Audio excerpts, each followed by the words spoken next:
Timmy and T, yeah, we raising the bar. Every sip's an adventure, we shooting for stars. Cut those wheels, take the scene, now we gliding in style. From the vineyards to the lounge, we redefining the mile. 4092 the base where the legends reside. Mixing vibes, not just drinks, it's the culture we provide. Tuesday libations, Wednesday we scrutinize. Catch the flavor, feel the energy, we on the rise. Let's have a toast for the real ones.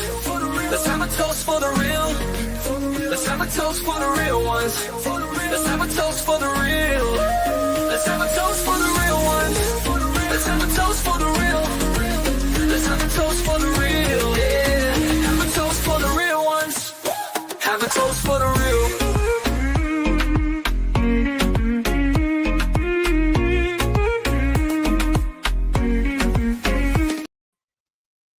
What's up, everybody? It's your girl T from Adventures of Spirits, and welcome to Spirit Scrutiny, where we review and taste just different bourbons, whiskeys, liquors, rums, wines, sometimes beers, but basically we taste and we review.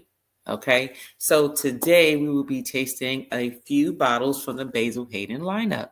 So today we have your Basil Hayden Kentucky Straight Bourbon. We also have the Basil Hayden Red Wine Cask Finish.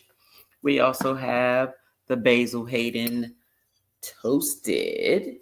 And one of my favorites that I like to use in an old fashioned is the Basil Hayden Dark Rye. This is actually my favorite one that I always use in an old fashioned.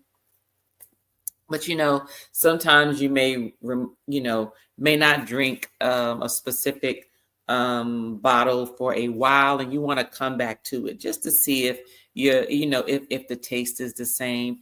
In addition to the fact of if you've been tasting it mixed with something else, sometimes you want to come back to just taste it in its natural state. So that's what we're doing today. We're going to taste these 4. There are many other Basil Haydens out there. I'm still searching for the 10-year.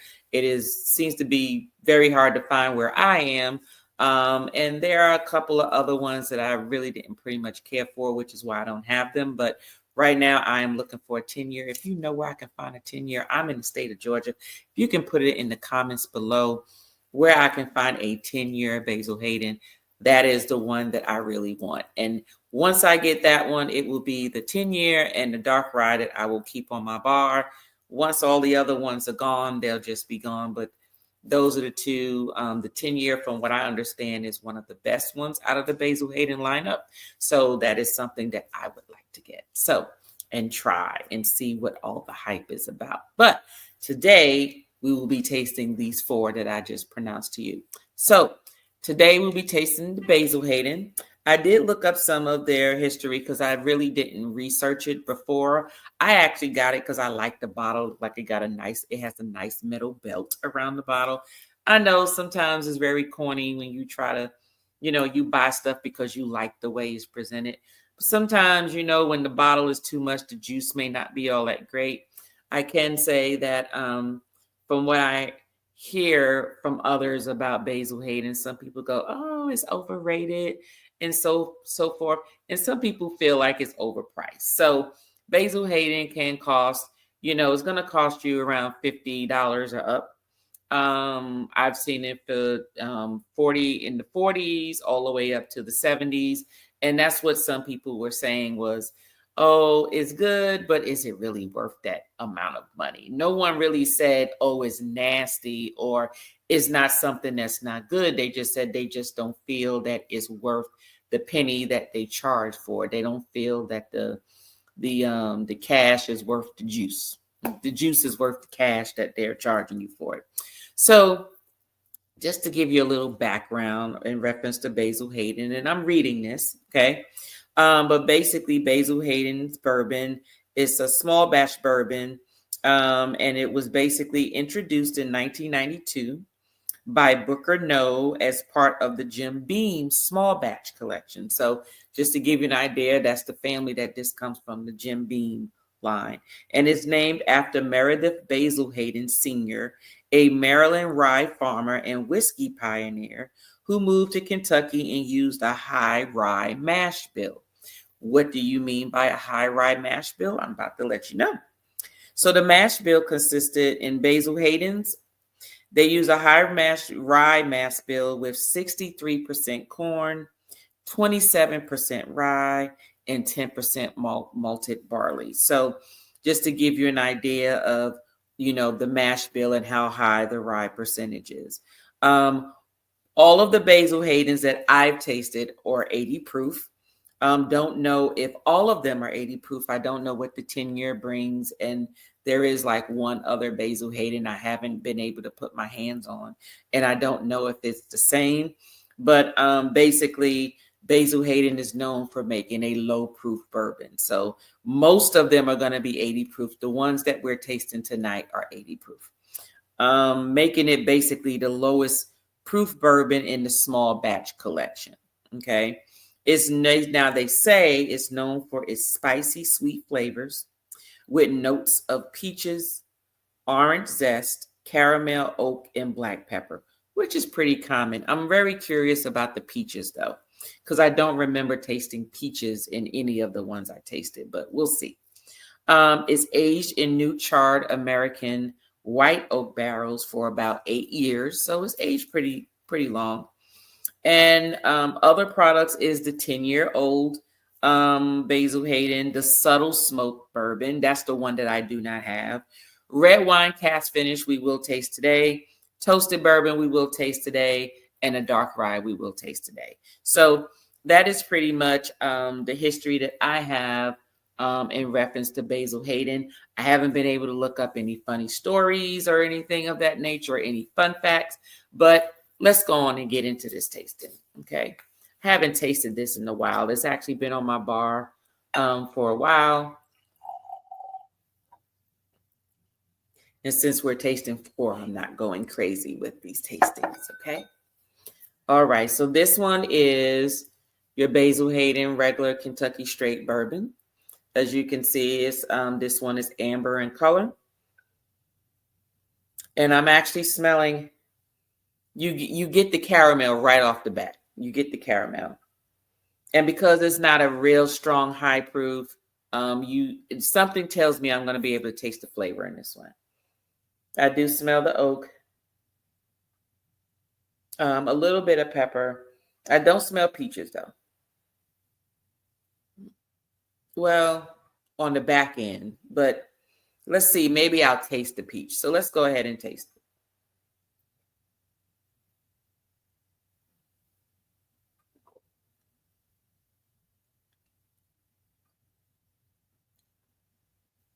So even though it's 80 proof, it is a little warm.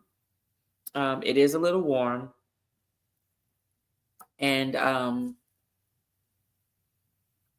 what I get is the caramel and the oak and the pepper up forward.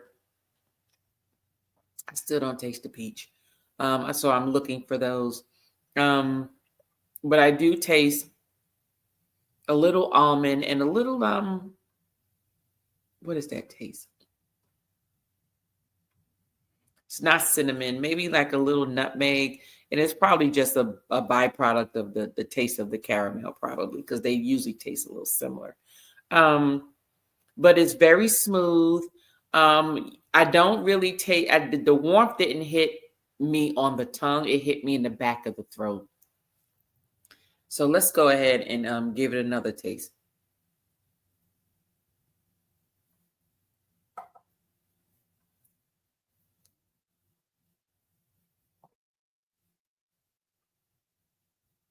Okay.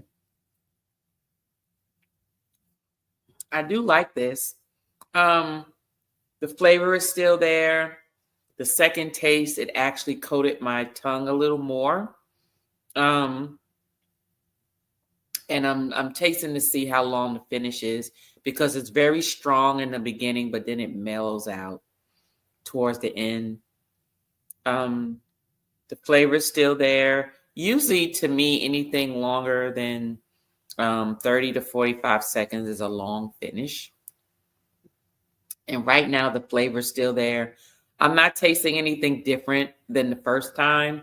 I'm trying to see if there's sort of an aftertaste that I get. I am drinking it neat, so it's not chilled or anything. So I am just getting the full flavor of everything.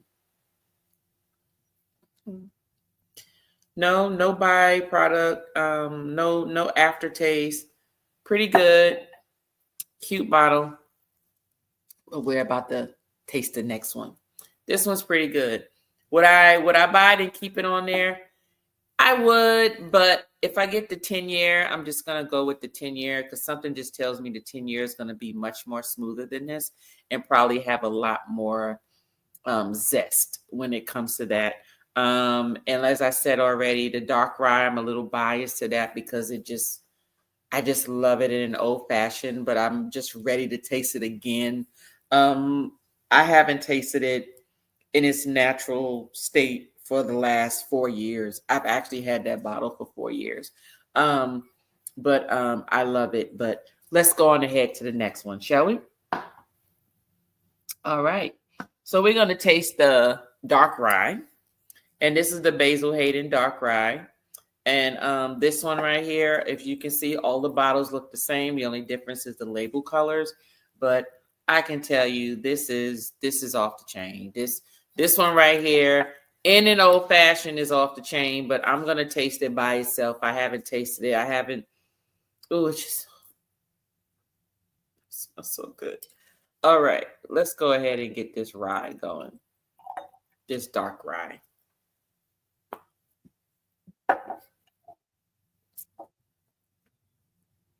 This one's a little darker.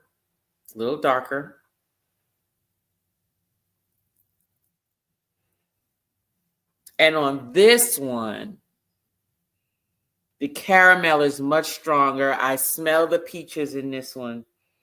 This smells like an old fashioned by itself. I ain't gonna lie. All I need is a cherry. Just give me a cherry. And I could just drink it by itself. That's the way it smells. And with this one, I do smell the peaches, the pepper. Like I smell everything that is said in this one, in the dark rye. Maybe just because, Basil Hayden has a high rye mash bill. So I'm pretty sure all of them have a form of rye in it, but this one is the dark rye. And this one smells so good. Oh my God. Let me just go ahead and taste it. This just smells so good.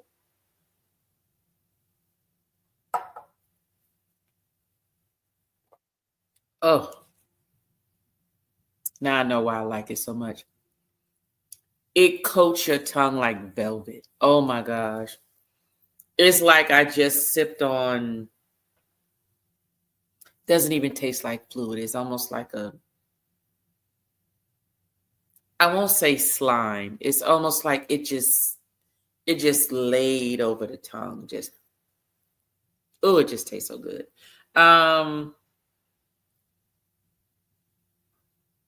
And it's so flavorful. Everything that I smell, I taste with the dark rye. Everything. And you could drink it by itself with a cherry. You don't need ice. You don't need none of that. It's just perfect just the way this is perfect just the way it is. But because it's so robust with flavor is the reason why I like it and as an old fashioned. And when I make my old fashions, I actually prefer to use this, which is the reason why it's 3/4 empty. As you can see, because I use it every time I make an old fashioned. I will go to this first, depending on what it is I want to do. Now, yes, I have Old Forester back there. I have Knob Creek. I got 101 Wild Turkey. I have Maker's Mark. I have all of those. But this, for some reason, this one right here just makes an old fashioned taste different. It's a very distinct flavor that you're not going to get with making an old fashioned with some of the others unless you add other additives in there. This right here, all you need is just that. You don't even need to add too much simple syrup, is what you put in there, or that sugar cube. All you need is that little sugar cube, like that little small one. You don't even need the big Demera cube in there or whatever. Very minimal sugar.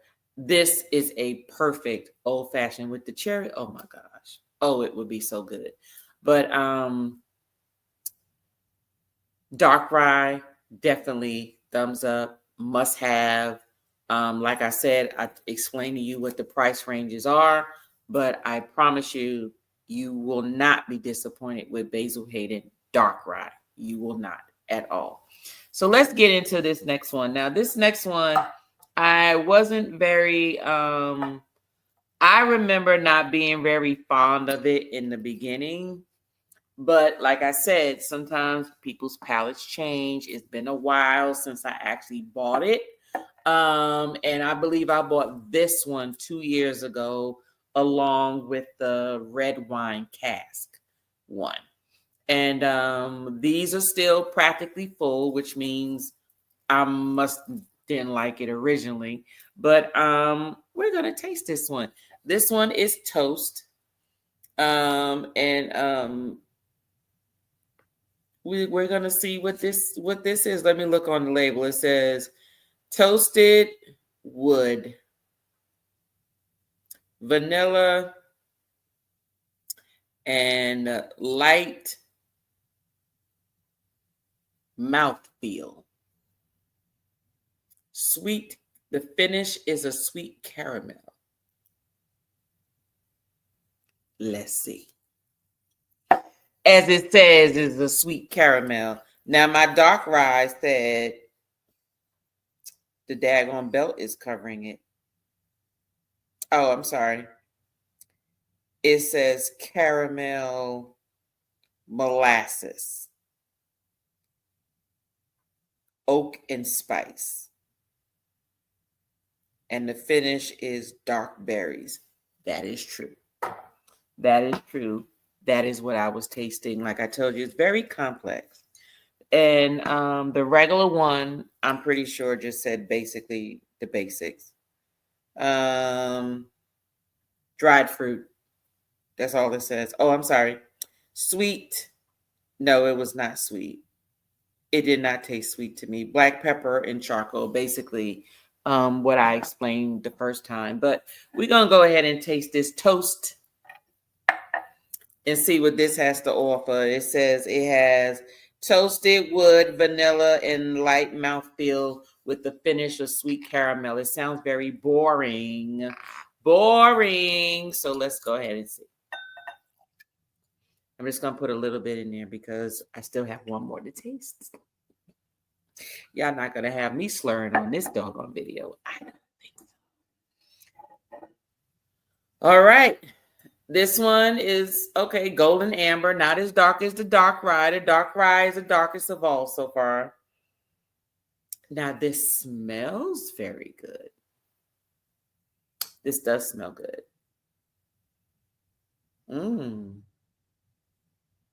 Ooh, this one gives me the nose of Old Forester. No, Blanton's. It gives me the nose of Blanton's. Old Forester too, but Blanton's more so.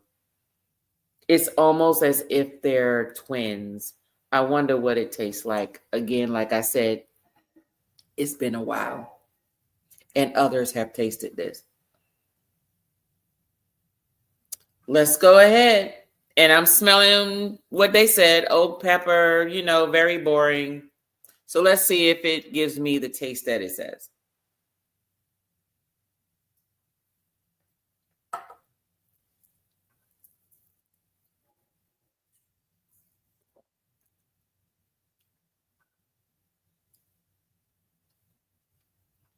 What did it say? Toasted wood. I guess, yeah. Tastes a little burnt wood there. Vanilla. Yeah. Light mouthfeel. I guess it's their way, I guess, of saying it wasn't very strong. If that was the case, then yeah, that's what that is. And it says the finish is a sweet caramel. So I'm waiting for the finish to reside.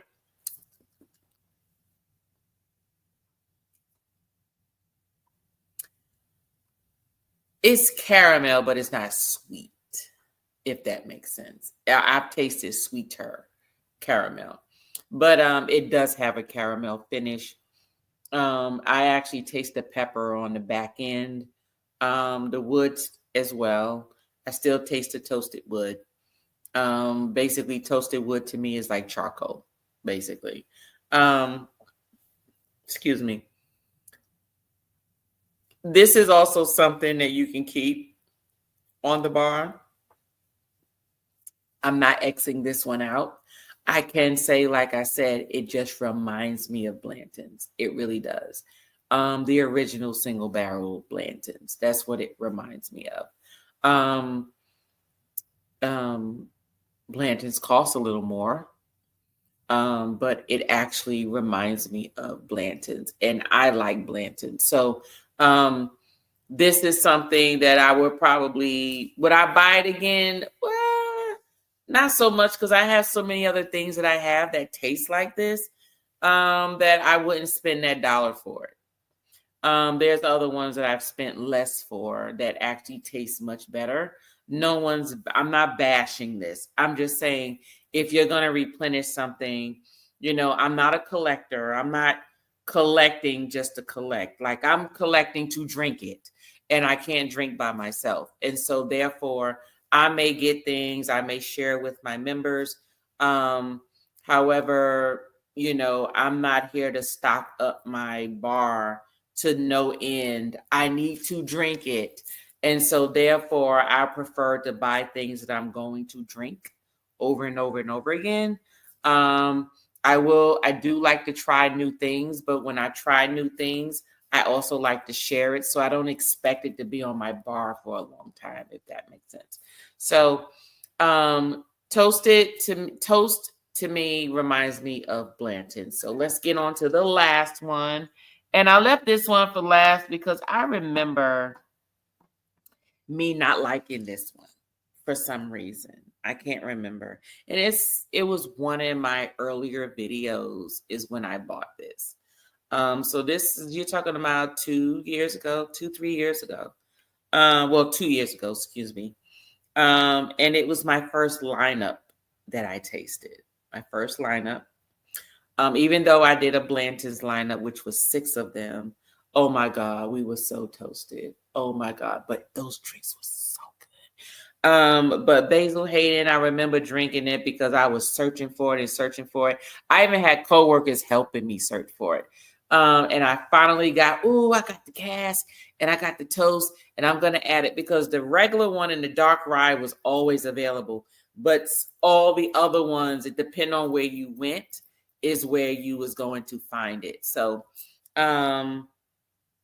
this red wine cask finish, I remember probably not liking it. This one says that the notes are dried fruit, vanilla, and hints of toasted oak. Basically just like the last one, except you just add dried fruits to it. And it's that the finish is warm and delicate, whatever the hell that means. What the hell is warm and delicate? Finish. What does that mean? Like, I want a taste when it's in a finish, not how it feels. That sounds like a feeling. Warm and delicate.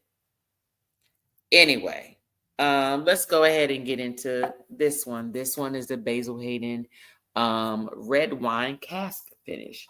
So let's go ahead and pour this one.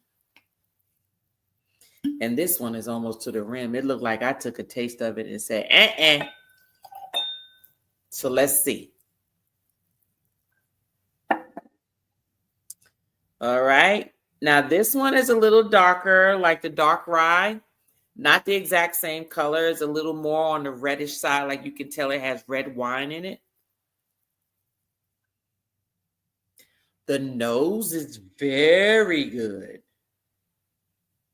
Ooh, hold up. Why didn't I like you? I don't know. Why didn't I like you? You smell good though. You smell real good.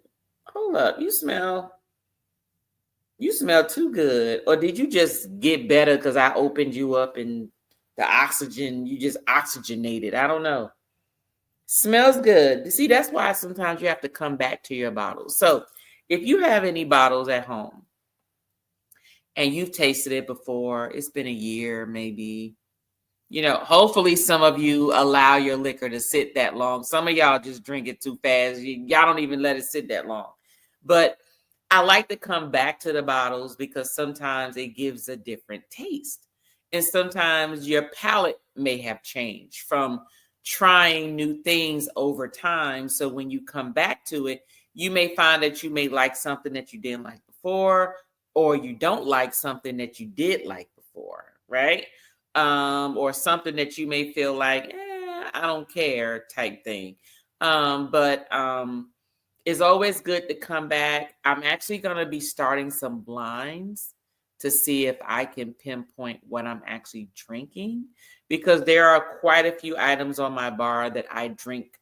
When I drink, it's always the same things all the time. So I want to see if I'm going to test myself to see if I can do that. So I plan to grow up within the whiskey bourbon neighborhood. If you can't tell, that's my favorite, as well as cognac. The brown liquors are my preference. Yes, I do have rum. I do review gins. I do review vodkas. I love tequilas. Love tequilas. They're in a whole category by themselves. But when it comes to the clear liquors, such as the vodkas and the gins and the white rums, outside of the rum, like the vodkas and the gins, they just all sort of, it's just clear. It's the most healthy thing you can drink. Not saying healthy, drinking is healthy. That's not what I'm saying. So at YouTube, don't be canceling me on that.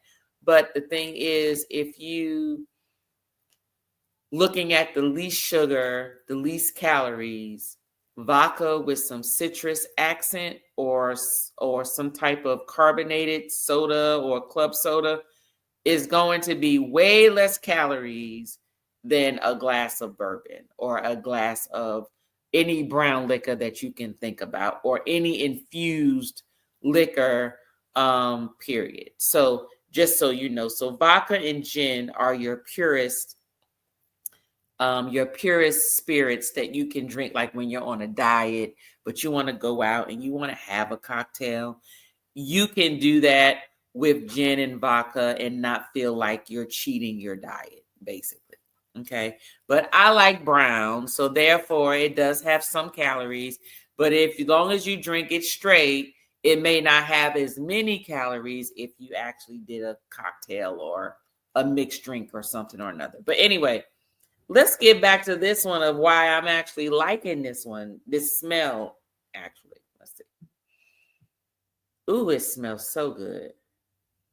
Does it smell like Blanton's? No. But what it does smell like is there's a specific maker's mark. I think it was released in 2024 that I tasted. And that one, I think is vanilla oak or oak vanilla or something of that nature. That's what this smells like. Okay, hold up now. I'm liking this one. Oh, no, it's the Maker's Mark cask finish. That's why it smells like that. That's why it smells familiar. Because I do like the Maker's Mark cask finish, and I do have that. This smells good, but let me go ahead and taste it. Maybe my palate's changed. Because as you can see, it's only up to here. It started right here. It's only been poured about 2 or 3 times. Let me go ahead and taste it.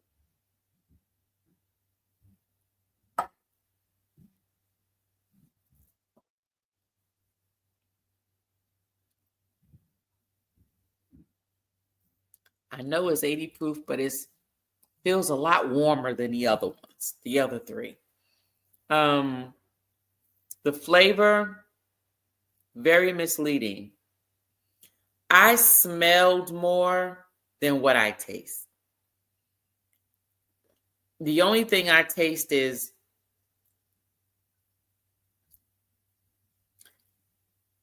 whatever the hell that warm and delicate is. Nothing. Like my husband say, trash. I don't like it. The after it fooled me. The notes, they are exactly right. All these wonderful notes makes you want to drink it, and then you taste it, and it's like, don't like it. I don't like it. I'm gonna have to find something to mix you in because that warm and delicate. That's why they said warm and delicate, because it don't taste like nothing. But would I buy it again? No, I would not. I would not. So I still don't like this one. Basil Hayden cask, red wine cask finish. Only now, if the palate matched the nose, if the palate matched my nose, it would be up here just like the dark rye would. But the nose is so inviting. But when you drink it, very misleading. You don't taste anything that you smell. It just tastes like, I can't even explain it. It just tastes like old red wine. That's what it tastes like to me, with some alcohol. That's what it tastes like. So would I buy this again? No. It's still up to here. I'm not going to throw it away. But this would definitely be one that I would probably use for mixing something. Don't know what. Definitely not my old fashioned. Definitely not a Manhattan. So I don't know what I would put in it. I don't know. Maybe I would create some margarita or something with it. Like something where it doesn't, because the taste of it is just, the flavor of it just does not do anything to me to where I feel like I would even want it in a drink. But, excuse me, there are people who don't know what they're drinking. They could care less what they're drinking. You know, like the Irk and Jerk folk, the E and J people. Some people come to your house and they just drink as long as it's liquor. They don't care. They're like, hey, give me a margarita. Well, what tequila do you drink? I don't know. The white one, the brown one, the black one, whatever it is, that's all they know. And so those are the type of people that I would serve this to, because they don't know what they're talking about. They don't really have a palate for anything specific. They just know they just want to drink something. So, sorry, Basil Hayden. This one, not so much for me. Love your dark rye. The toasted is nice, but I don't need to buy that again. It's either the toasted or it's the regular. But if I can find a 10-year baby, 10-year and dark rye all day long on my bar, all the other ones, y'all can just go and kick rock someplace else. But Basil Hayden's not a bad lineup, but taste it for yourself. If you've tasted Basil Hayden before, let me know what your thoughts are. I do know that in the bourbon whiskey community, Basil Hayden is frowned upon. They just feel like, oh, it costs too much. It's not worth the juice is not worth all the money. It's just not worth the squeeze. But I can tell you that everybody's palate is different. So therefore, I don't judge. I tell you what my thoughts are, whether it's good, whether it's bad to me.